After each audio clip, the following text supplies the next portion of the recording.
Cup and handle. In the domain of technical analysis of market prices, a cup and handle or cup with handle formation is a chart pattern consisting of a drop in the price and a rise back up to the original value, followed a smaller drop and a rise past the previous peak. It is interpreted as an indication of bullish sentiment in the market and possible further price increases.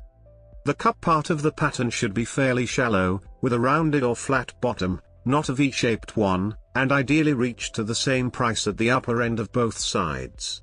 The drop of the handle part should retrace about 30% to 50% of the rise at the end of the cup.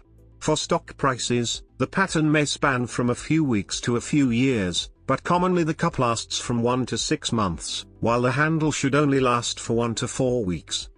The cup and handle formation was defined by William O'Neill. Context and interpretation.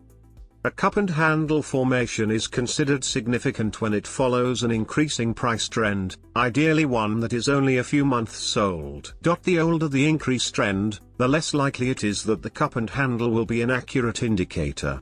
The trade volume should decrease along with the price during the cup and should increase rapidly near the end of the handle when the price begins to rise.